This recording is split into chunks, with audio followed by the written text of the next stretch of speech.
코로나19로 방콕 그리고 사회적 거리 두기가 일상이 되어버린 요즘 방구석 일열이 유행이라고 합니다. 봄이 되면서 좋은 공연 또 전시회가 많이 준비됐지만 코로나19로 인해 공연이나 전시회 취소되는 경우 많이 있었죠. 그래서 시즌을 맞은 유수의 오케스트라 그리고 오페라단은 궁여지책이지만 인터넷을 통한 공연 중계를 했고 또 꽤 좋은 반응을 받았습니다. 지난달부터 뉴욕의 세계적인 오페라단인 뉴욕 메트로폴리탄 오페라단을 비롯해 베를린 필하모니 오케스트라도 방구석 일열 공연에 동참했습니다. 청각장애인과 시각장애인을 위해 수화와 음성 지원이 되는 베리어 프리, 즉 장애물 없는 공연도 진행됐고요.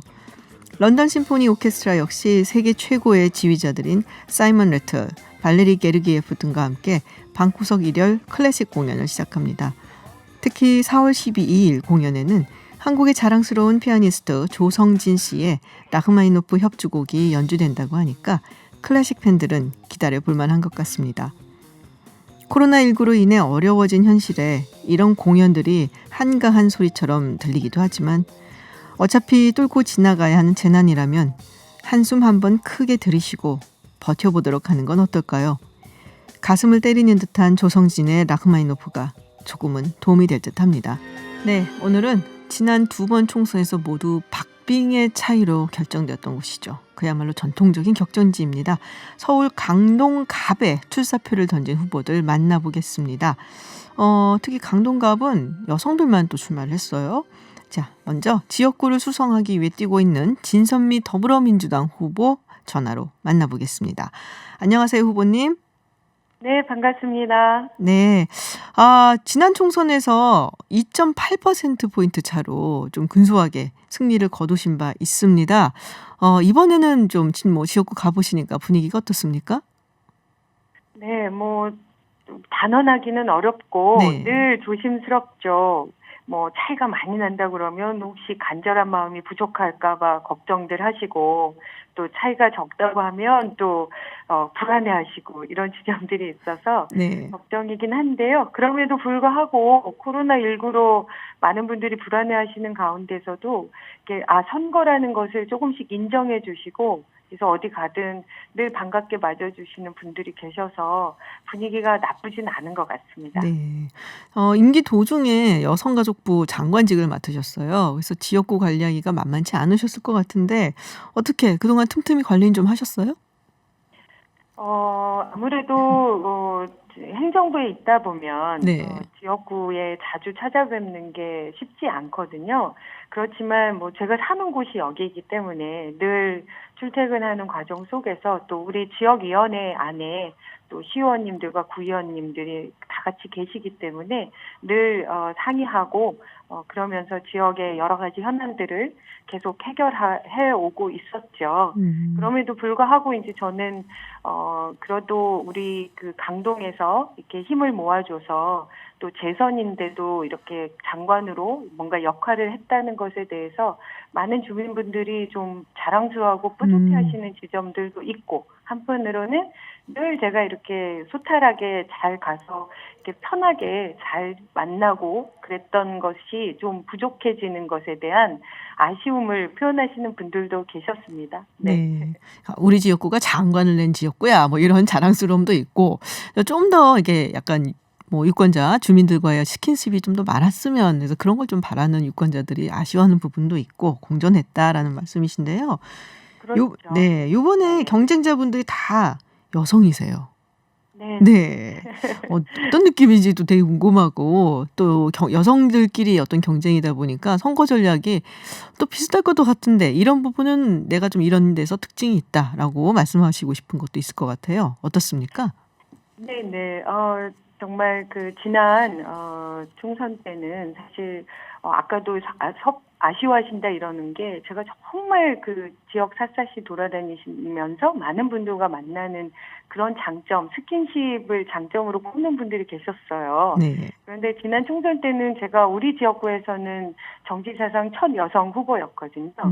그런데 이번에 이렇게 상대 당이 모두 여성 후보인 것은 그만큼 제가 정치인으로서 믿을 만하게 일을 잘한 게 아닐까. 오. 예, 그렇지 네네. 않을까요? 그래서 여성 후보들이 이렇게 대거 진출을 하고 있는 거 아닌가 이런 생각을 하고요. 또 그만큼 차별화된 거라는 것은 아마 뭐 다 이렇게 우리 주민분들도 다 보고 계시겠지만 이분들의 경력은 사실 저에 비해서는 많이 약하지 않나. 이런 말을 하면 또 어떤 분들은 거만해 뭐 이렇게 얘기하시지만 어쨌든 저를 홍보하는 자리니까요. 네네. 제가 그래도 많은 강동 주민분들 덕분에 또 원내 최초의 여당의 원내 수석을 했고요. 여성으로서. 네. 그리고 또 행정부에 가서 또 행정 경험을 했던 그것이 이후에도 어떤 지역구 의원으로서 다양한 지역 현안과 또 중앙에 가서 또 정치를 함으로써 대한민국을 발전시키는데 도움이 될 거다. 전문성과 경력과 또 따뜻함, 튼튼함, 견고함. 전 이런 부분들이 당연히 차별적일 거라고 생각합니다. 네. 여성 정치인으로서 내가 잘해서 또 여성 정치인들이 이렇게 후보로 나오는 것이다라는 말씀을 이제 깨알자랑을 하셨는데 제가 한번 네. 물어볼게요. 이거는 네네. 네, 이수희 후보하고 또 전화 연결해서 저희가 인터뷰를 할 텐데 물어보기도 하고요. 지금 이제 강동갑.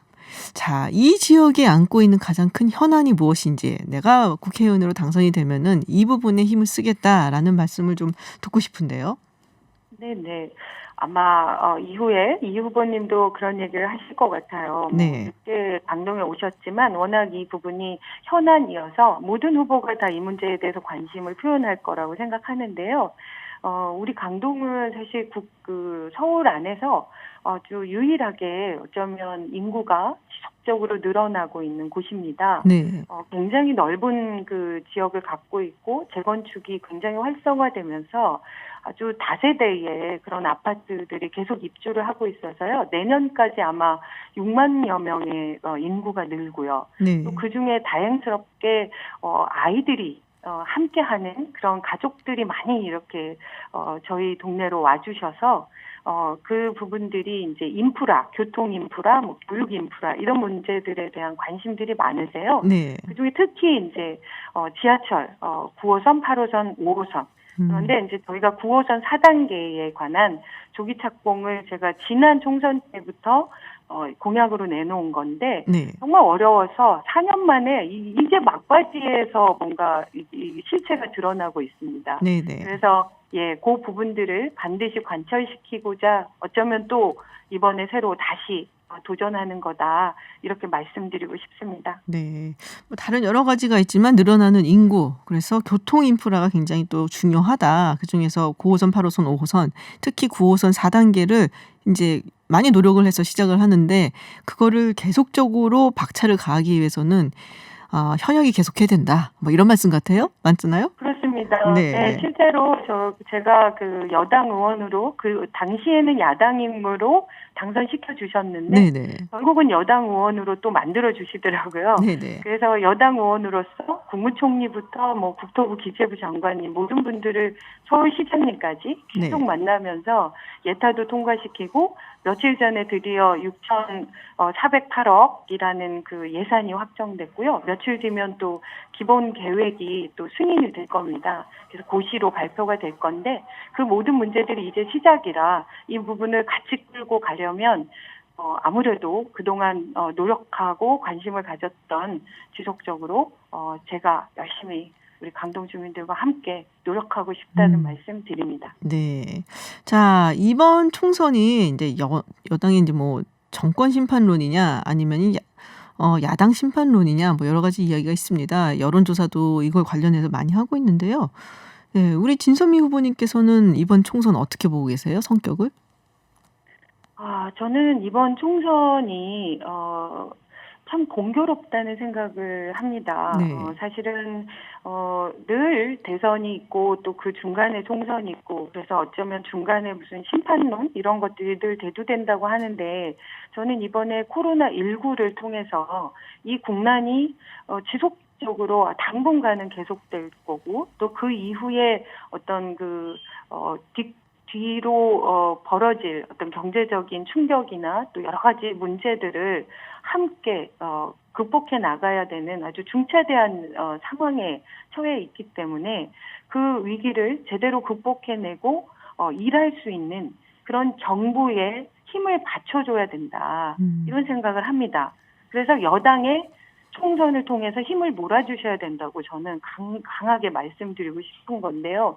왜냐하면 저는 이제 행정부도 해봤고, 그런데 국회에서 저는 제일 안타까웠던 것이 우리가 정말 그 평창올림픽 아무도 세계에서 이게 제대로 이루어질 수 있을까라고 모든 사람들이 우려를 했을 때 이게 너무나 아름답게 평화올림픽으로 거듭나고 그래서 남북관계가 개선돼서 뭔가 평화의 부축이 이루어질 수 있는 그 시점에 미국의 국회에서도 그거를 권장하는 그런 선언문이 나왔는데 결의문이 채택됐는데 정작 우리 국회에서는 그게 되지도 못했잖아요. 네. 제가 막 흥분했나 봅니다.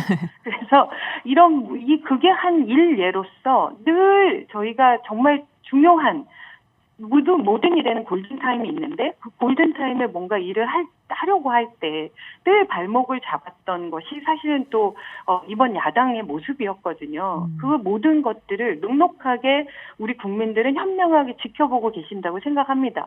그래서 그 어느 때보다 정부와 국회가 그러니까 입법부와 사법부와 행정부가 함께 손 모아서 모든 국민들이 이 국난을 극복해야 될 시점에 과연 여당이어야 하는지 야당이어야 하는지 국민들은 잘 아실 거라고 생각합니다. 그래서 저는 야당 심판론이라는 표현이 아니라 일할 수 있는 국회를 만들어주시고 정부와 함께 일할 수 있는 국회를 만들어주셨으면 좋겠어요. 그럼 당연히 여당의 힘을 몰아주셔야죠. 네. 20대 국회가 야당의 발목 잡기로 상당히 안 된 부분이 많고 그래서 아쉬웠다. 그리고 지금같이 또 코로나19 때문에 여러 가지로 어려운 시점에 국민들께서 정부 여당에 힘을 좀 실어주셔서 일을 할 수 있도록 해달라라는 그런 말씀으로 듣겠습니다. 자, 저희가 후보님들께 이제 홍보 시간을 좀 드려요. 30초에서 한 1분 정도 홍보 시간 드리는데 본인의 이제 홍보 또 이 강동 갑 주민들이 듣고 있을 수도 있으니까 한번 30초에서 1분 사이 진선미 후보 홍보해 주시죠. 네. 지난 8년 동안 참으로 어려운 위기들이 많았습니다. 그 와중에도 저는 늘 제자리를 지키려고 노력했고 제 수준과 분수껏 일을 하려고 노력했습니다. 그 진정성을 우리 강동 주민분들께서 알아주셨으면 좋겠다는 생각을 늘 해왔습니다. 저는 제가 할 수 있는 일을 하려고 노력했고 그 약속을 지키려고 최선을 다했습니다. 이제 9호선이 눈앞에 와 있습니다. 그래서 그 부분들과 함께 강동 발전을 위해서 제대로 노력할 수 있고 잘할 수 있는 사람은 바로 저 강동댁 진선미라고 여러분들께 말씀드리고 싶습니다. 늘 힘내십시오. 건강하시고 파이팅 하십시오. 고맙습니다. 네, 잘 들었습니다. 시간 딱 지켜주셨네요. 네, 고맙습니다. 네, 감사합니다. 후보님 오늘 말씀 고맙습니다. 네, 고맙습니다. 네, 지금까지 서울 강동갑의 진선미 더불어민주당 후보와 이야기 나눴습니다. 네, 이어서 현역에 맞서 강동갑 탈환을 노리는 이수희 미래통합당 후보 전화로 만나보겠습니다. 네, 후보님 안녕하세요. 예, 안녕하십니까. 강동갑 미래통합당 기호 2번 이수희 후보입니다. 네, 강동갑의 출사표를 던지셨는데요. 지금 여가부 장관도 지낸 방금 전에 들으셨겠지만은 진선미 후보가 지키고 있는 곳입니다. 강동갑의 출사표를 던진 이유 무엇인지 좀 들어볼 수 있을까요? 강동갑은 그 잠재력이 굉장히 많은 지역입니다. 우리 강동갑의 경우에는 비록 규제는 받고 있지만 여유 있는 토지들이 있고요. 그리고 인구 연령대가 다른 곳에 비해서 30대에서 50대가 이렇게 많은 굉장히 그러니까 젊은 지역입니다. 그러다 보니까 잠재력이 저는 더 많다고 봤고 그럼에도 불구하고 지난 그 민주당 국회의원들이 12년 이상 계속 이어져 오면서 도시농업, 텃밭 그런 정도로만 그 강동구를 운영해 왔고요. 그리고 지난 4년 동안 답보 상태로 와 있었다는 거죠. 그래서 우리 강동갑 주민들이 인근 하남보다도 발전을 못했다 이런 탄식들이 나오고 있어요. 그래서 저는 이런 강남 4구라고는 얘기하지만 사실은 명실상부한 강남 4구가 되지 못하는 강동구의 잠재력을 키워보겠다라는 취지로 출사표를 던졌습니다. 원래 강동구하고는 좀 인연이 있으셨나요? 제가 직접 살지는 않았지만요. 제가 2014년에 그 정몽준 서울시장 후보 캠프에서 이제 대변인 할 때 조직하면서 그 우연히도 인연이 되려고 그랬는지 강동구 그 당원 당직자분들하고 좀 가깝게 지냈어요. 예, 그러다 보니까 이제 제가 출마하는데 도움도 받을 수 있었고 그래서 그런 인연들이 작용을 했습니다. 네.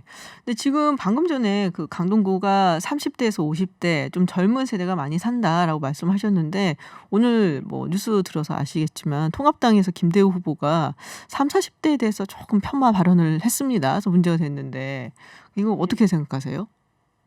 글쎄 이게 이제 연령대대로 투표 성향을 얘기하는 거는 좀 어폐가 있고요. 네. 특히나 우리 강동갑의 경우에는 이제 지금 산일동역 부근에 네네. 보면은 한 2만 세대가 지금 신축이 됐어요. 고덕 네. 강일 보금자리 주택이라고 그러는데 거기는 이제 우리 잘 아시겠지만 다자녀 가정들이 1순위잖아요. 네. 그 분양받고 할 때. 그러니까 굉장히 젊은 그 친구들이 많아요. 그런데 그분들이 그럼 다 정치 성향이 그러냐 그런 건 아니고 오히려 더 관심 있는 거는 아이 키우는데 좋은 환경인 곳이 어디냐. 좀 저는 중도 성향 그리고 또 국회의원들에게 원하는 게 좀 더 지역 현안에 충실한 국회의원 그런 그 성향을 갖고 있다고 생각이 들어요. 네. 30, 40대 많은 지역인데 그 발언이 나서 조금은 당혹스러우셨지 않았을까라는 생각이 들어서 한번 들어본 질문이었습니다. 예. 네.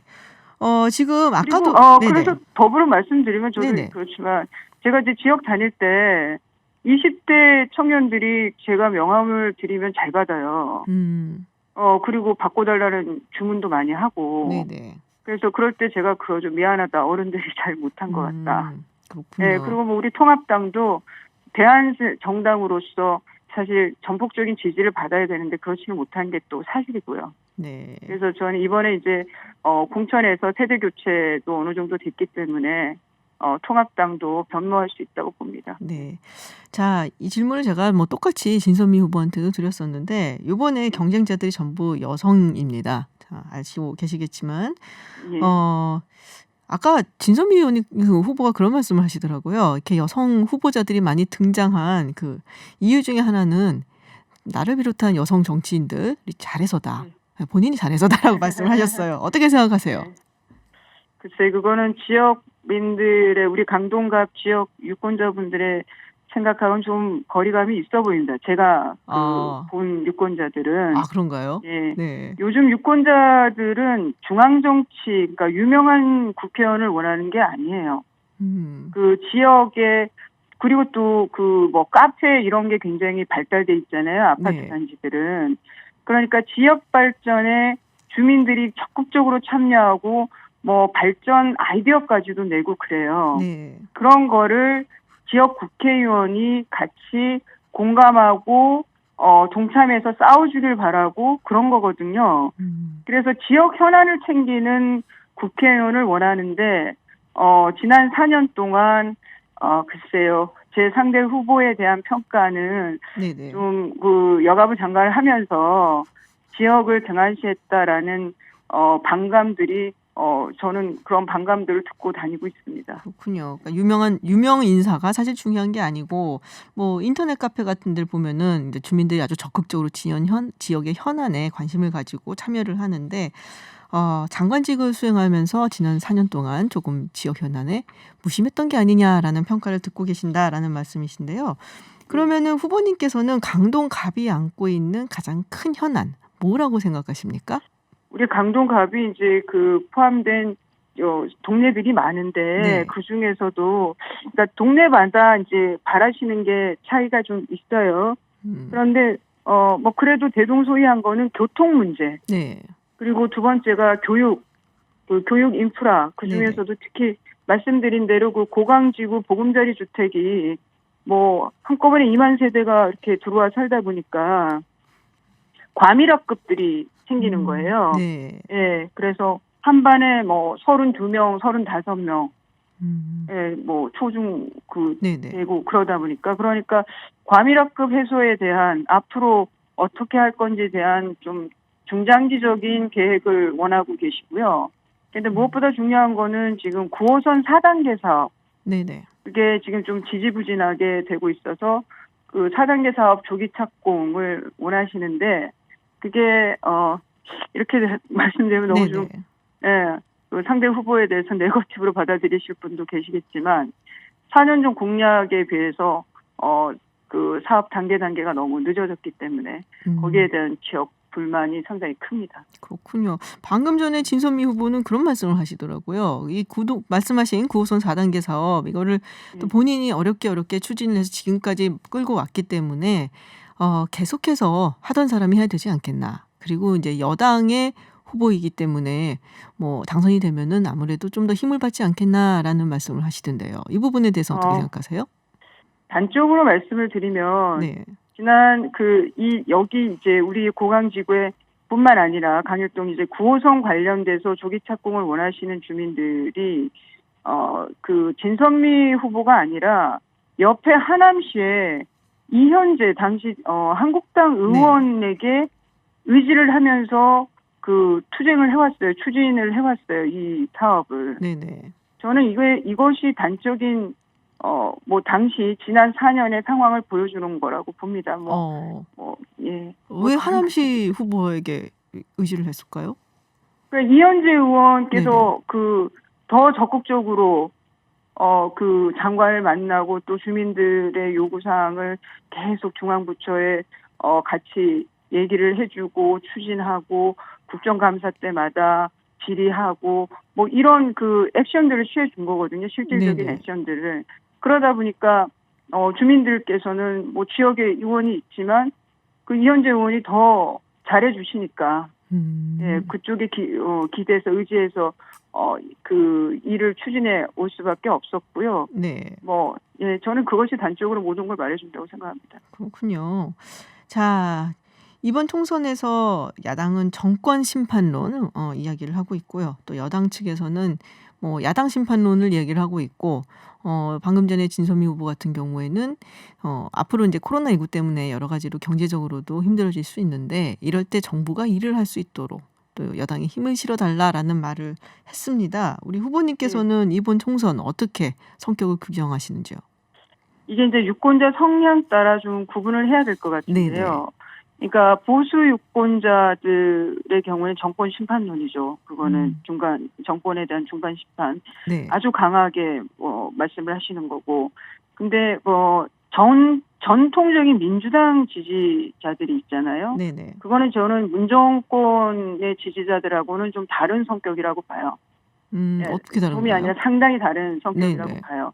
그분들하고 중도층, 무당층 중에 자영업자, 사업하시는 분, 뭐 소상공인 이런 분들은 문재인 정부에 대한 경제 실정에 대해서 반감이 상당히 크다는 거죠. 그래서 바꿔야 된다, 혼내야 된다, 뭐 이런 말씀들을 하세요. 그런데 지금 말씀하신 이제 그 진선미 후보께서 이후에 코로나 이후의 문제 때문에 지금 정권에 힘을 줘야 된다고 말씀하셨지만 코로나 이후에 제일 문제가 되는 건 경제 위기잖아요. 이거는 뭐 지금까지 겪어보지 않은 경제 위기일 거라고 하는 아주 비관적인 전망도 나오는데 그러면 지금 코로나 이전에도 이런 경제 실정을 했던 무능한 문재인 정권에게 힘을 더 준다 그러면 정말 저는 답이 없는 끔찍한 상황이 나올 거라고 보고 무엇보다도 문재인 정권에서 제일 잘못한 경제 실정은 기업이 투자를 하지 않는 반기업 정책을 해왔다는 거거든요. 그래서 저는 그런 정권에 힘을 주기보다는 어떻게든 견제할 수 있고 그래서 기존에 코로나 이전부터 잘못됐다고 그렇게 수차례 말했던 경제 정책의 방향을 바꿀 수 있게 하는 것이 코로나 이후 경제 위기에 대처하는 더 현명한 방법이라고 생각합니다. 네. 흥미로운 말씀을 해주셨어요. 문재인 정부를 지지하는 분들이 있고 또 보수 지지층이 있고 그리고 전통적인 민주당 지지층이 있다. 그래서 전통적인 민주당 지지층은 문재인 정부를 지지하는 층과는 또 결이 좀 다르다라는 말씀과 함께 코로나 이전부터 사실 경제적으로 문재인 정부가 실정을 해왔으니까 지금 뭐 이후에 뭐 경제적으로 상당히 여러 가지 타격이 있을 텐데 잘하리라는 보장이 없지 않냐. 그러면은 야당에 힘을 실어줘야 된다라는 말씀이신 걸로 이해하면 되겠습니까? 예, 네. 맞습니다. 예. 네, 자 후보님 저희가 이게 홍보 시간을 좀 드려요. 그래서 네. 본인의 내가 강동갑에 이만큼 어울리는 사람이고 그래서 내가 당선이 돼야 된다라는 본인 홍보 시간 뭐 길게까지 저희가 맥시멈 1분까지는 드리는데요. 30초에서 네. 1분 사이로 드리겠습니다. 홍보를 좀 해보시죠. 예, 저 기호 2번 이수희 후보 강동갑에 뿌리 내리고 살려고 왔습니다. 우리 아이에게 강동갑에 집 한 채 물려주면서 좋은 곳에 살고 있다라는 자부심 겁내주기 위해서 이곳에 왔습니다. 저는 첫째도 둘째도 지역 수건사업 9호선 4단계 조기 착공 해결하겠습니다. 그리고 20대 국회에서 잘못된 문제점이 이미 다 드러난 선거법, 공수처법 폐지 내지 개정하겠습니다. 저 이수희 후보 약속 지키는 의원이 되겠습니다. 그리고 당선 뒤 절대로 변하지 않겠습니다. 저 이수희 야무지게 지역 수건 사업 꼭 해내겠습니다. 감사합니다. 네, 후보님 말씀 잘 들었습니다. 예. 오늘 감사합니다. 예, 고맙습니다. 네, 지금까지 서울 강동갑의 이수희 미래통합당 후보와 이야기 나눴습니다. 네, 해외 뉴스 알아보는 서울타임즈 시간 전주현 캐스터와 함께합니다. 어서 오세요. 네, 안녕하세요. 네, 주말 잘 보내셨죠? 네, 네, 뭐 저는 사회적 거리 두기를 위해서 그렇군요. 집안에 좀 붙어 있었습니다. 네, 네. 여기 스튜디오에 오시는 분들은 모두 사회적으로 거리를 네. 두고 지금 제일 가까운 거리예요. 아, 지금 앉으신 게. 그렇네요. 충분히 띄우고 앉아 네. 있습니다. 네. 이제 코로나 이야기가 좀 뭐 계속해서 저희가 보내드리고 있는데, 네. 근데 일본이 약간 좀 의심스럽다 이런 얘기까지 있어요. 일본이 그 다음 이제 뉴욕 다음으로 이제 폭발할 것이다. 네, 도쿄에서요. 네, 도쿄에서 네. 얘기가 있습니다. 그 지난 주말에 도쿄를 중심으로 전국에서 감염자가 또 급증을 했습니다. 네. 그래서 이르면 아베 총리가 내일 코로나19 긴급 상태를 선언할 것이다. 이런 전망이 지금 커지고 있어요. 그래서 감염자가 도쿄가 이미 1,000명을 넘어섰는데 도쿄랑 사이타마를 비롯한 수도권이 일단 대상 지역이 될 것 같고요. 감염자가 400명을 넘어선 지역이 오사카 지역, 홋카이도 지역 등이 있습니다. 그래서 그곳도 지금 포함이 될 것이다라고 언론들이 지금 예상치를 내놓고 있는데요. 일단 오늘 자문위원회를 열어서 이제 내각 회의도 할 예정이에요. 그래서 내일 중에 아마 선언이 나오면 각 지자체에서 구체적인 대책을 시행하게 될 것으로 보입니다. 근데 사실 의료계에서는 지난주부터 좀 선포해야 된다 이런 얘기를 했는데 경제에 미칠 영향 때문에 계속 이제 선포를 미루고 안 하고 있는 시점이었거든요. 근데 유럽의 도시 봉쇄와는 조금 다릅니다. 거기는 이제 나가면 형사처벌, 벌금형이 가능한데 일본은 그런 조치법에 그런 조항은 없다고 그래요. 다만 이제 국가 차원에서 법적 근거를 갖고 뭐 일반 시설의 경우에 많은 사람이 모이면 영업 중단을 권고할 수 있고 지시도 할 수 있고 법률상 개인 소유의 건물, 토지를 정부가 임시적인 의료 시설로 쓸 때는 동의 없이도 소유주의 동의 없이도 사용을 할 수 있는 그런 내용 등이 담겨 있습니다. 근데 뭐 일본 국민의 정서상 네. 이렇게 정부에서 이렇게 해라 저렇게 하지 마라 네네. 이렇게 하면 또 잘 듣잖아요. 잘 들어도 또 꽃놀이도 가시고 그러는 걸 보면 그렇구나. 또 그래서 잘 돼야 될 텐데라는 좀 걱정이 되기도 하고요. 한편 아베 총리의 지지율이 이제 주말에 이제 조사를 한 여론조사를 보니까 지난달보다 5.7% 포인트 떨어진 43.2%로 나타났어요. 이게 JNN 방송이 조사한 기준으로는 2018년 10월 이후에 가장 낮은 수치라고 합니다. 좀 올라가는 듯 싶더니 다시 조금 내려갔네요. 내려갔어요. 왜냐하면 코로나19에 대한 대응이 늦었다는 평가에 이게 이제 아주 치명타를 안긴 게 지난주에 한 가정에 1,000마스크 2개씩 이것 때문에 좀 타격을 입은 것으로 조사가 됐습니다. 그렇군요. 네. 자, 유럽이 조금 안정세라고 말하기는 아직도 너무 많은 네네. 사람들이 죽어나가고는 그렇습니다. 있지만 정점은 찍은 것 같다라는 평가들이 나오고 있어요. 그렇습니다. 심각한 곳이 이탈리아랑 스페인인데 네. 지금 확산세가 그래도 안정 국면으로 접어드는 게 아니냐 이런 전망이 좀 나오고 있어요. 왜냐하면 이탈리아의 일일 사망자 수가 5일에 2주 만에 최저치를 나타냈기 네네. 때문입니다. 그리고 신규 확진자도 일주일 연속 4,000명대를 유지하면서 더는 확산되지 않는 모습을 보이고 있고 스페인도 지금 사망자 수가 2일에 950명으로 정점을 찍은 이후에 사흘 연속 감소하는 추세를 지금 보이고 있습니다. 근데 이제 미국이 치고 올라오고 있는 거죠. 그렇습니다. 33만 명이 넘어섰어요. 확진자가 사망자가 10,000명이 아이고. 육박하고 있습니다. 그래서 지금 전 세계 확진자의 25%가 다 미국인 아유. 확진자로 지금 조사가 되고 있고요. 네. 사망자 수가 지금 이탈리아, 스페인에 이어서 세계에서 세 번째로 많은데 최근에 급증세를 봤을 때 지금 10,000명에 가까워지고 있는데 곧 넘지 않겠느냐 이런 전망이 나오고 있습니다. 그래서 제롬 애덤스 공중보건서비스단 단장이 앞으로 일주일이 대부분의 미국인의 삶에서 가장 힘들고 슬픈 주가 될 것이다. 그래서 진주만 공습 때나 9.11 테러 때와 같은 순간이 될 수도 있다. 이런 우려를 나타내기도 했습니다. 아, 그리고 지난 금요일인가요? 전해 주셨던 네. 루즈벨트 호 함장. 네네. 네. 함장도 코로나 확진 판정을 받았죠. 네. 네. 그래서 굉장히 참 많은 사람들이 안타까워하고 있는데요. 그렇습니다. 참 해고되고 확진 판정 네. 받고 이게 웬일인가 싶습니다. 네, 중국 회사들이 46만여 개가 지금 영구 폐업을 했다. 올해 1분기에. 이게 그렇습니다. 코로나19 때문에 그런 거겠죠. 아무래도. 그렇습니다. 지금 1분기에만 46만 개가 넘는 거예요. 네. 그래서 이 절반 이상의 회사가 폐업한 회사 중에 3년 이상 운영해온 회사인 것으로 파악이 됐는데 아무래도 그 코로나19에 따른 중국의 경제 불황이 반영된 지표로 지금 해석이 되고 네네. 있고요. 중국 경제가 76년 이후에 처음으로 분기 기준 마이너스 성장을 기록할 위기에 놓여 있다. 이런 분석까지 지금 내놓고 있습니다. 그리고 프랑스계 글로벌은행 소시에테 제네랄이 최근에 보고서를 냈는데 중국이 코로나19 사태를 대체로 통제하는 데는 성공했지만 지금 빠르게 확산하고 있는 미국과 유럽발 충격에서 벗어날 수 없다. 그러니까 중국은 경쟁을 회복하는 모습을 보여도 지금 수출이라든가 뭐 이렇게 그렇죠. 대상국이 다 지금 발병세가 확산을 하고 있기 때문에 네. 여기서 벗어날 수 없을 것이다. 이렇게 지적했습니다. 아, 지금 이제 스웨덴 같은 경우 네.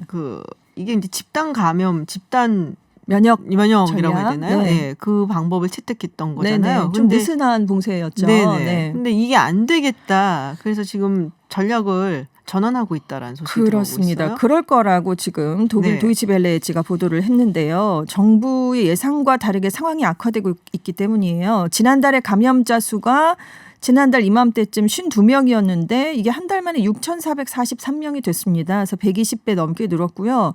사망자도 지난달 10일에 처음 발생을 했는데 지금 한 달 만에 373명까지 많아지고 스톡홀름에서 집단 감염 현상이 또 발생하기도 했어요. 그래서 좀 심각한 상황으로 가고 있는데 그래서 지난달 말에 2,300여 명의 스웨덴 학자들이 정부에 좀 더 강력한 조치를 해야 된다 이런 공개 서한을 보내기도 했는데 그동안 아주 적극적으로 봉쇄는 하지 않다가 이제는 집단 면역 실험에서 강력한 봉쇄 쪽으로 전환을 하는 방안을 검토 중인 것으로 알려졌습니다. 이 집단 면역이라는 게 한 네. 그 지역 사회에 면역력이 있는 사람들이 네. 많아지면은 한 60% 정도 예, 되면 그럼 네. 전염병이 이제 돌지 않는다는 그렇습니다. 거죠. 쉽게 말하자면은. 네. 근데 이게 이제 사실은 가장 대표적인 케이스가 천연두거든요. 네. 천연두가 이게 백신이 있잖아요. 네네, 제너 그렇습니다. 박사가 네. 개발한 그 백신이 있으면서 그게 이제 뭐 사실은 조사에 따르면은 그 백신을 맞은 사람들이 95% 이상은 돼야지 네. 뭐 이게 없어진다. 그렇습니다. 감염병이 없어진다는 얘기가 있어서 천연두 같은 케이스가 그래서 지금 없어졌다라고 네. 얘기를 하고 있거든요. 그렇습니다. 다 맞잖아요. 네. 아이 중식이 때. 됐죠. 네. 근데 이 경우는 사실 백신을 맞지 않은 경우라서 저도 약간 의아하긴 했어요. 네. 그러면은 굉장히 많은 사람들이 일단 한번 걸려야 된다는 걸려야 얘기인가? 되죠. 네, 그렇죠. 네. 그렇다가 이제 저절로 낫는 사람들도 많을 것이고 건강한 사람들은 되게 걸렸다가 이제 낫기도 네네네. 하니까요. 그래서 그런 식에서 지금 집단 면역을 하겠다라고 했는데 그렇다고 이제 아무것도 안 한 건 아니고요. 네네. 뭐 50명 이상 모임도 금지하고 좀 고령인 사람들은 자택근무를 하도록 권유를 하기도 하고 이런 조치를 하긴 했지만 나오지 마라 뭐 이런 정책을 네네네. 취하지는 않았던 거죠. 그런데 지금 아무래도 그래도 활동량들이 많다 보니까 지금 수도가 아무래도 더 인구 밀도가 높기 때문에 그렇겠죠. 예, 스톡홀름을 중심으로 지금 감염자가 좀 늘면서 약간 정부가 심각하게 느끼고 있는 것 같습니다. 제가 봤던 뉴스 중에서는 이 코로나 바이러스 같은 경우는 집단 면역이 이제 활성화가 돼서 네. 그게 효과를 보려면은 네. 한 1년 반 이상은 있어야 그렇죠. 된다고 그러더라고요. 네. 그리고 백신 자체가 없기 그러니까요. 때문에 그 시간이 얼마나 더 오래 걸리겠습니까? 네, 그래서 네. 조금은 무모한 게 아닌가라는 네. 생각을 했었는데 아니나 다를까 스웨덴 학자들이 네. 이제 이런 식의 면역 방법이 코로나 바이러스 경우에는 조금 통하지 않을 것 같다라고 상당히 좀 강력하게 요구를 하는 것 같습니다. 보리스 존슨 총리가 네. 확진 판정을 받았고 지금 병원에 갔다는 얘기가 있어요. 그렇습니다. 지금 확진 판정을 받았는데 열흘 이상 증세가 그렇게 좋아지지 않았다고 그래요. 확 좋아지지 않으니까 지금 결국 예방적 차원에서 현지 시각으로 5일에 병원에 입원을 했습니다. 중환 상태는 아니고요. 네, 그렇습니다. 근데 이제 낫지를 않는다는 거죠. 네네네. 그래서 이제 계속 병원에 입원해 있는 동안 진물을 보기가 좀 어려우니까 도미니크 랍 외무장관이 권한을 대행해서 지금 그 일정을 지금 소화할 것 같습니다. 그리고 엘리자베스 2세 영국 여왕이 이렇게 존슨 총리까지 네네. 병원에 입원을 하니까 지금 대국민 연설을 했어요. 여왕이 그렇게 대국민 담화에 나선 적이 많은 적은 없거든요. 뭐 다이애나 왕세자빈이 사망을 했을 때라든가 걸프전 일할 때 뭐 이럴 때 아주 특별 메시지를 발표한 적이 있는데 지금 이번에 대국민 연설을 통해서 우리는 함께 이 병과 싸우고 있다. 우리가 굳게 뭉친다면 코로나19를 이겨낼 수 있다. 뭐 이런 대국민 연설을 했습니다. 그래서 BBC가 여왕의 국민을 안심시키고 단결을 촉구하기 위한 연설이다. 이런 평가를 내놓기도 했습니다. 아들도 지금 확진 판정을 받아서. 그렇죠. 지금 카밀라 파커볼스 그 네네. 왕세자 비도 네. 지금 확진 판정을 받은 걸로 저는 알고 있거든요. 그렇군요. 부부다 보니까 아무래도 네, 그럴 수밖에 가까이 없겠다라는 지냈으니까요. 생각이 네. 드네요. 자, 우리가 그 전에 홍콩의 반려견이 네. 이 감염이 됐다는 얘기를 했었던 적이 그렇습니다. 있어요. 근데 네. 그 이후에도 몇 사건이 더 나왔었는데 호랑이가 확진 판정을 받았다는 얘기가 있습니다. 이게 어디예요? 뉴욕? 네, 네. 뉴욕의 브롱크스 동물원에 네네. 있는 호랑이예요. 4살 말레이시아 호랑인데 코로나19 확진 판정을 받았습니다. 그래서 미국 내에서 동물이 감염된 첫 번째 사례고요. 전 세계적으로 호랑이가 확진 판정을 받은 첫 번째 경우가 됐습니다. 아이고, 호랑이가 어떻게 누구한테 확진이 감염이 된 거죠? 그러니까 조련사인가요? 조련사로부터 감염이 된 것으로 지금 추정이 되고 있어요. 네네. 동물원이 그렇게 설명을 했는데 호랑이뿐만 아니라 이 조련사가 뭐 맹수들을 다 조련하기 때문에 사자 등도 다른 맹수들도 그러면 그래서 호랑이랑 사자 총 6마리가 지금 병에 걸린 것으로 지금 파악이 되고 있습니다. 호랑이뿐만 아니라 사자도. 네, 왜냐하면 뭐 호랑이만 돌보는 건 아니니까요. 그렇겠죠. 그래서 이미 이 동물원은 이미 지난달 16일에 이미 폐쇄가 됐었습니다. 네, 이 호랑이가 지난달 27일에 코로나19 증상을 보였던 것으로 전해졌고 이번에 확진 판정을 받게 됐습니다. 네, 마지막 이야기는 필리핀 얘기입니다. 네. 네, 두테르테 대통령이 이거 뭐 어기고 나오거나 뭐 그 정부 명령을 위반하게 되면은 뭐 사살까지 이야기를 했었는데. 네. 그게 지금 실현이 돼버렸습니다. 설마 했는데 이게 4일에 필리핀 남부 아구산델 노르테주 검문소에서 이제 네. 근무하던 경찰관이 63세 남성을 향해 실탄을 발사해서 이 남성이 현장에서 사망하는 일이 발생을 했어요. 근데 이 남성이 당시에 술에 취한 채 마스크를 착용하지 않고 이동을 했습니다. 그래서 경찰이 그 점을 지적을 했는데 낫을 휘두르면서 항의를 했다고 해요. 아이고. 술에 취하신 상태가 좀 심했으니까요. 그래서 지금 총을 맞아서 그 자리에서 사망을 한 것으로 지금 알려졌는데 1일에 두테르테 대통령이 경찰과 군에 코로나19 봉쇄령에 저항하는 사람에게는 생명의 위협을 느낄 경우 즉각 사살하라 이런 명령을 내렸는데 당시에 경찰청장이 공공질서에 대한 진지함을 말한 거지 실제로 발포가 이루어지진 않을 것이다라고 얘기를 했는데 실제로 이루어졌네요. 현장에서 지금 대통령의 말대로 지금 이행이 된 셈입니다. 그래서 현지에서는 코로나19 대응 방식에 불만이 많은 자국의 여론을 누르기 위한 보여주기식 강경책이다 이런 비판 너무 지나치다 이런 지나치네요, 비판들이 진짜. 지금 쏟아지고 있습니다. 체포 구금 정도만 해도 네. 이해를 하겠는데 그러니까요. 이거는 좀 두테르테니까 알겠습니다. 네, 해외 뉴스 서울타임즈 여기까지 듣도록 하겠습니다. 지금까지 전준 외신캐스터였습니다. 고맙습니다. 네, 감사합니다. 네, IT 속으로 김덕진 한국인사이트 연구소 부소장님과 함께합니다. 어서 오세요. 네, 안녕하세요. 김덕진입니다. 빨리 승진하세요. 네, 소장님이라고 부르고 싶은데 항상 부소장님 말씀드리지만 붙이려니까. 제가 소장님 되는 순간 방송을 나올 수 없습니다. 그런 거예요? 네, 그렇기 때문에 저희 소장님은 열심히 회사 일을 하시고 어. 저는 열심히 방송을 하는 걸로. 그럼 소장님 되시고 그 다음에 부소장님 보내주시면 되잖아요. 그럼 저 이제 나오지 말라고요? 아니 뭐 그런 것보다 그렇다고요. 네. 네, 자 지난번에 이어서 네. 포탈 이야기를 좀 해볼게요. 네. 네이버 같은 경우 제가 어저께 발견을 했는데 실시간 검색어가 사라졌더라고요. 네, 그러니까요. 이게 네. 재밌는 게요. 그 모바일에서는 아예 그 칸이 없어져서 티가 잘 안 나는데 네네. PC에 접속을 하시면 원래 그 실시간 검색어 있는 부분이 있어요. 네네. 근데 거기에 그 칸을 그대로 두고 일시 중지되었다. 그 서비스를 하지 않는다고 일부러 티내게 이렇게 써놨더라고요. 그러니까 이제 평상시에 웹사이트 들어가면 네. 거기에 항상 눈이 항상 많이 갔었는데 되게 뭔가 어색하기도 하고 이게 왜 없지 뭐 이렇게 생각이 드실 수도 있습니다. 근데 그게 이제 어떻게 보면 4.15 총선 공식 선거 운동이 시작된 2일부터 해서 이제 실시간 검색어가 15일 오후 6시까지 이제 중단된다라고 보시면 될 것 같습니다. 뭐 이게 정치적으로 이제 뭐 선거가 있다 보니까 그게 신경이 쓰여서 없앤 거겠죠. 그렇죠. 뭐 일종의 이제 뭐 이것이 캠페인성으로나 네네. 이벤트성으로 자꾸 뭐 쓰이는 이제 사례들이 있었다 보니까 이런 공정성에 대한 우려 때문에 일시 중단을 선택했고요. 네네. 뭐 인공지능 기반으로 실검 추천 서비스를 여러 가지로 바꾸기도 했지만 여전히 뭐 문제가 되다 보니까 총선 기간이라도 실검 서비스를 중단해야 된다는 정치권 요구를 좀 받아들인 것으로 보이고요.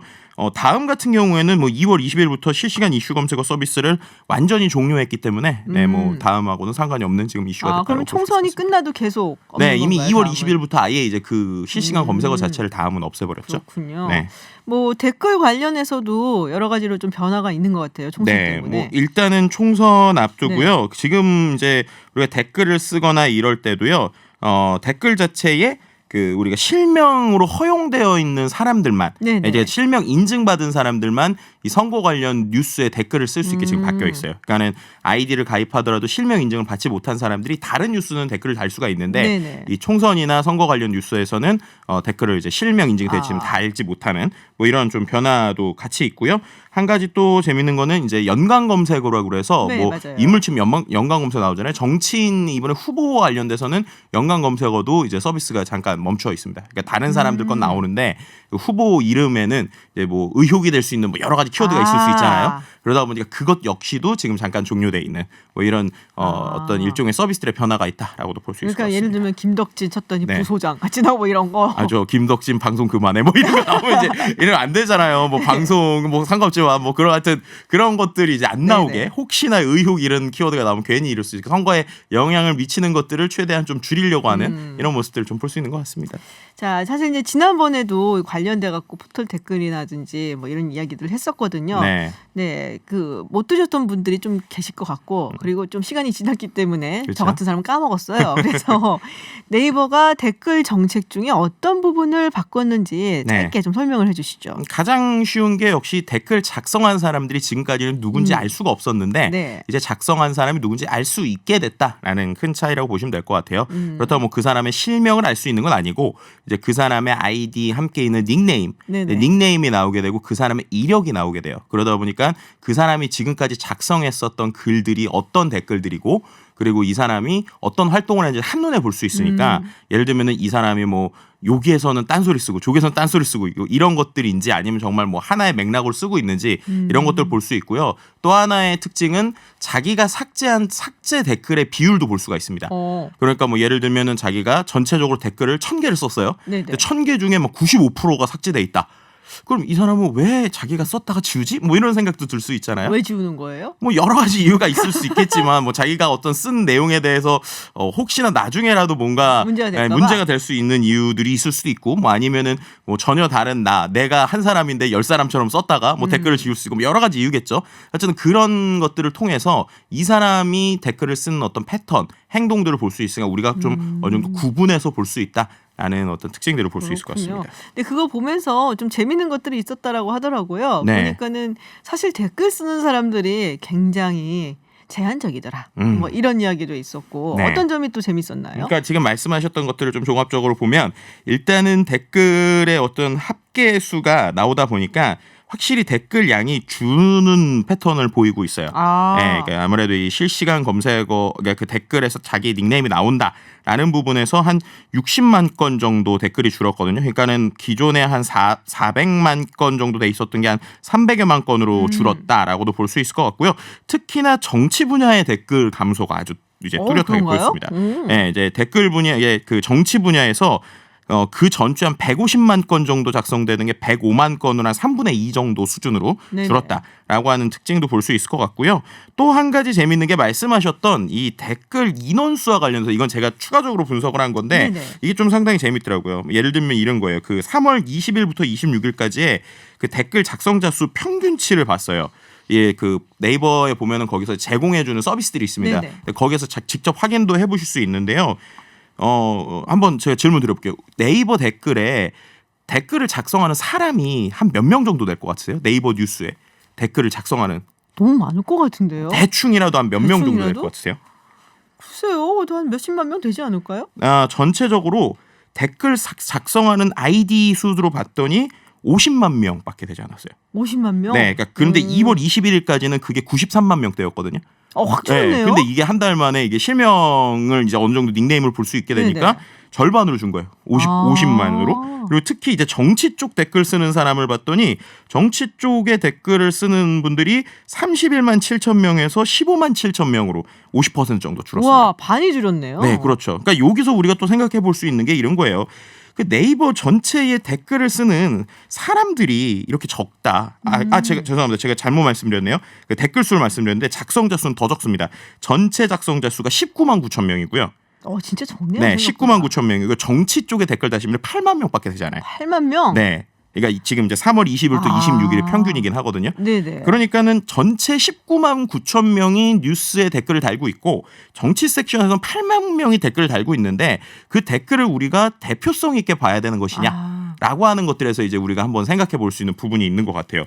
확실히 이제 이런 통계들이 과거에도 비슷한 어떤 조사들이 있었는데 2018년 4월에 이제 지금은 없어진 사이트예요. 워드미터라고는 실시간 통계 댓글 시스템이 있었어요. 네네. 근데 거기에서 봤을 때 네이버 뉴스 1,300만 명 중에서 0.9%인 11만 4천 개 정도의 아이디에서만 전체적으로 31만 개의 댓글을 썼다고 합니다. 그러니까는 뭐 거의 그 상당히 뭐 그다음에 이제 그때는 한 아이디 그러니까 1인당 아이디를 3개까지 만들 수 있거든요. 네네네. 그럼 그렇게 계산을 하면 한 2,000에서 3,000 명 정도의 열성 이용자가 뉴스 댓글을 이제 집중적으로 달고 있다라는 것들을 좀 분석해 볼 수 있을 것 같아요. 그만큼 많은 사람이라기보다는 일부의 사람이 상당히 포커스를 가지고 댓글을 쓰고 있는 게 지금 현재의 어떤 네이버 안에서의 댓글의 구도다라는 것을 이제 숫자로 좀 확인할 수 있는 부분이 있는 것 같습니다. 그렇군요. 악플에 너무 신경 쓰지 말아야겠다라는 생각이 좀 살짝 들면서 결국 네. 얼마 안 되는 사람들이었구나. 그래서 숫자적으로 봤을 네. 때. 그런데도 신경을 많이 쓰잖아요. 그렇죠. 댓글부터 보지 않으세요? 네, 그러니까 그게 이제 중요한 거예요. 네. 왜냐하면 저희가 한번 지난번에 이 대화할 때 얘기했지만 댓글 쓰세요 저한테 물어보셨잖아요. 근데 네네. 저도 안 써요 이랬는데도 우리가 댓글을 이제 확인하는 이유는 그 댓글이 많은 사람들이 그렇게 생각하고 있을 거라고 우리가 대세는 생각을 뭘까? 하는 거죠. 이런 거잖아요. 근데 그러다 보니까 실제로 2018년 9월에 바른 ICT 연구소 한국 리서치를 통해서 20대에서 50대 이상 907명을 대상으로 네. 댓글 관련 인식 분석을 했어요. 그랬더니 뉴스와 댓글을 접한 소비자 4명 중 1명이 기존 자신의 의견을 바꿨다고 합니다. 그러니까 댓글을 보고 내가 생각하는 거는 좀 다른 것 같구나라고 할 때 내 생각을 바꿨고 특히나 이제 별 생각이 없었던 사람 네네. 그냥 멍하니 뉴스를 보거나 내가 어떤 뉴스에 대한 생각이 없던 사람은 64%가 댓글을 보고 의견을 바꿨다고 그래요. 네, 그러니까 내가 어떠한 이 뉴스에 대한 해석이 없는 사람들이 댓글을 통해서 해석을 하는 거예요. 그러니까 결국에는 뉴스와 댓글이 하나의 컨텐츠로서 사람들에게 인식이 되니까 그런 것들이 많은 사람이 그렇게 생각하는가 보나 대세가 이런 것 보구나라고 보는 거지만 제가 계속 강조드리고 싶은 거는 그게 상당히 소수의 의견일 수 있다. 그러니까 네이버 전체에서 어떤 사람들이 사용하는 그 대상에 비해서는 상당히 적다라는 것도 좀 한 가지 보시면 될 것 같은데요. 또 중요한 거는 이제 이게 또 재밌는 건데 20대에서 40대의 55.4%는 댓글을 자주 읽고요. 네. 50대에서 60대의 경우에는 댓글을 자주 읽는 비율이 39%로 적습니다. 그리고 또 그 뉴스를 이제 댓글을 작성하는 비율은 5, 60대가 오히려 더 높아요. 5, 60대는 11.7%가 댓글을 작성하고요. 20대에서 40대는 7.5%만 작성한다고 그래요.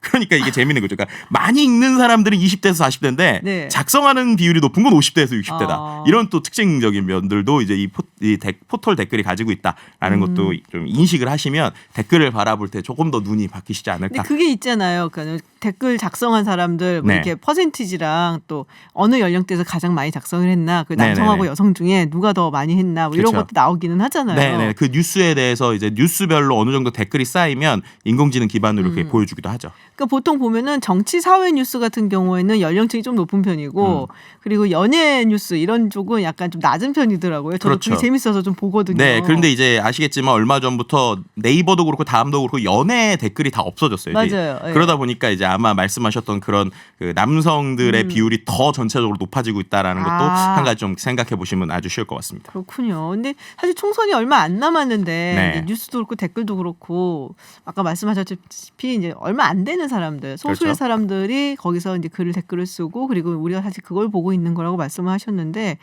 그럼 이제 그걸 소비하는 사람 입장에서는 이걸 어떻게 그거를 소비를 하고 또 봐야 될지 일단 댓글도 댓글인데 네. 그 요즘에 댓글 옆에 붙는 공감 있잖아요. 네네네. 그 좋아요, 싫어요. 네. 그걸 좀 잘 생각을 하셔야 돼요. 왜냐하면 그 지금 여러 가지 댓글 같은 경우는 뭐 조작을 막을 수 있는 여러 가지 창구들이 생기고 있는데 여전히 그 좋아요와 싫어요는 누가 눌렀는지를 히스토리를 볼 수가 없어요. 그리고 일종의 완벽한 매크로까지는 아니지만 많은 사람들이 일정적으로 시간을 넣을 수가 있습니다. 그러다 보니까 순공감 순으로 보통 그 댓글이 맞아요. 정렬이 배열이 되거든요. 되죠. 근데 그런 것들을 자세히 보시면 몇몇 뉴스는 그 더하기 빼기를 하면 패턴적으로 숫자가 비슷한 것들이 있어요. 그런 게 왜 그러냐면 어떤 커뮤니티들에서 이 뉴스의 댓글을 이제 좀 홍보하고 싶다라고 좌표 찍기. 하면은 네, 좌표 찍기가 있어요. 아. 그래서 그 좌표를 찍은 데들에 다 같이 몰려가서 네네네. 좋아요를 누르거나 아. 싫어요를 눌러라 이런 부분들이 있어요. 그렇기 그렇군요. 때문에 마치 댓글의 상위에 있는 몇 개를 보고 내 생각이 바뀌는 기존의 생각처럼 순공감이 무조건 높다고 그게 모든 사람의 의견일까라는 건 한 번쯤은 고민해 보실 필요가 있다. 그리고 네네. 댓글을 좀 정확하게 보시려면 순공감순 말고도 최신순이나 여러 가지 방식으로 좀 보시면 다양한 생각들을 읽으실 때 훨씬 더 좋지 않을까라고 생각해 볼 수 있을 것 같습니다. 알겠습니다. 오늘 포털 댓글 이야기 한번 나눠봤습니다. 지금 밖에 가수 이한철 씨가 계신데 사진 찍으셨다면서요. 팬이라서. 제가 지금 오늘 약간 말이 꼬인 이유가 좋아서? 네, 팬인데 너무 지금 가슴이 떨려서 약간 네. 아까 숫자를 잘못 말할 뻔하고 아, 사과드립니다. 그렇군요. 네. 네, 저희 프로그램에도 나오셨죠. MC 메타 좋아서 하는 밴드와 함께 나왔는데 그때 라이브도 했고요. 이어지는 아닌 밤중에 주진우입니다에서도 출연을 하신다고 합니다. 많은 청취 부탁드리고요. 저는 김덕진 부소장님과 함께 여기서 인사드리겠습니다. 지금까지 김지윤 김덕진이었습니다.